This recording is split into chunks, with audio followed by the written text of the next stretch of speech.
In this video, we're going to be breaking down some of the key enrollment periods on Medicare. Now, the first one we're going to cover is going to be your entry into the Medicare system. Then we'll cover 2 enrollment periods that you'll find every single year as you're on Medicare.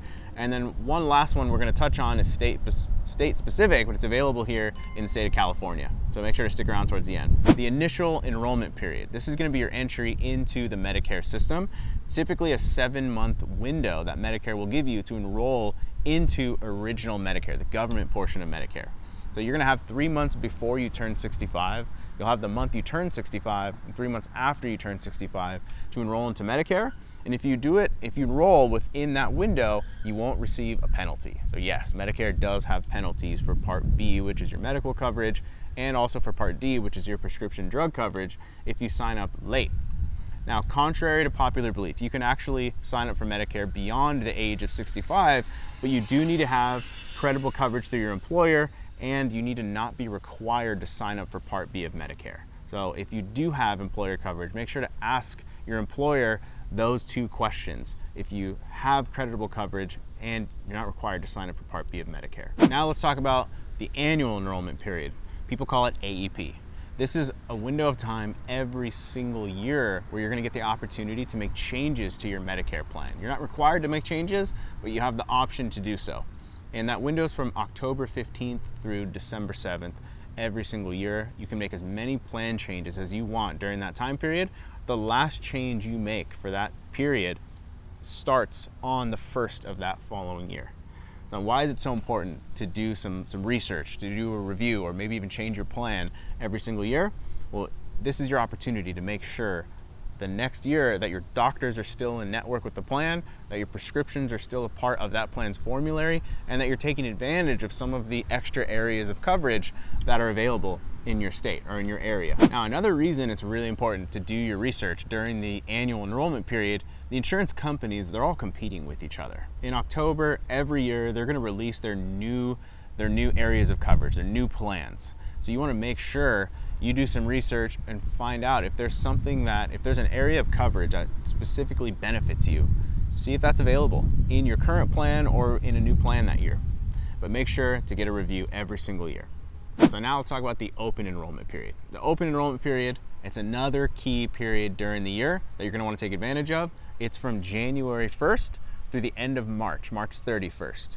Now, during the open enrollment period, you can't make as many plan changes as you were available to do so with the annual enrollment period. You can make 1 plan change during the open enrollment period, and typically you're only going to make a change if you have a Medicare Advantage plan in place and you're changing from one Medicare Advantage plan to another Medicare Advantage plan, or you're changing from a Medicare Advantage plan to go into original Medicare and also get a standalone prescription drug plan. But if you made a change during the annual enrollment period, this is your opportunity from January throughout the end of March to test your plan, go to the doctor, make sure you're happy with the services, and if not, well, hey, you have an opportunity to change back or change to another plan that might fit you better. Now, the plan change you make during the open enrollment period typically starts on the 1st of the following month that you make the change.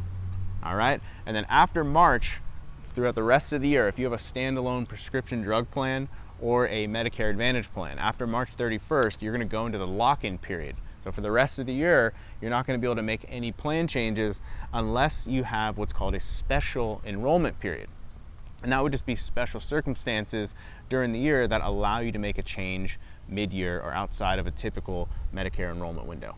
All right, now two common opportunities to make a plan change would be, or to get a special enrollment period, would be 1, moving out of your service area. So let's just say you have a Medicare Advantage plan and it's an HMO plan, and you live in San Diego County in California, and you just moved from San Diego to LA County.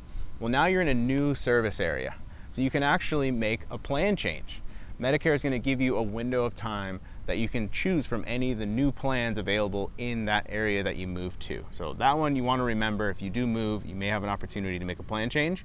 And then another common one, if you had a loss of coverage, or let's just say you left your employer plan at any time during the year, Medicare will give you a window of time to now select a Medicare plan because you just dropped and left your employer plan.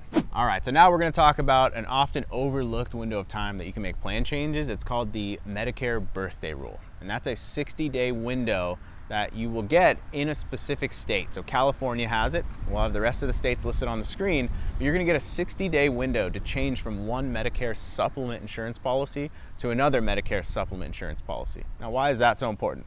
Medicare supplement insurance in particular, the medical benefits are exactly the same across the board, no matter what insurance company you're with. So you get the opportunity to price shop every year around your birthday, as long as you're making a change from one plan to another that has equal or lesser benefits. So you want to check in. If you're paying a premium for your policy and the benefits are exactly the same, you want to try to find a credible company at a competitive rate every single year, so you're not overpaying for the insurance. Now that you know about some of the key enrollment periods with Medicare, if you want to learn about the parts to Medicare, maybe you're new to the system and you want to learn about parts A, B, C, and D of Medicare, you want to learn what your plan options are, some of the changes that happen to the system, there's a great video you can watch. It's our pre-recorded Medicare 101 presentation. It should be on the screen here. Also, we'll have the link in the description, so watch that video to get a thorough explanation of what the Medicare system is. And also, if you're new to the channel, make sure to subscribe, like this video, and share it with someone that's going to benefit from it. Have a successful enrollment into Medicare.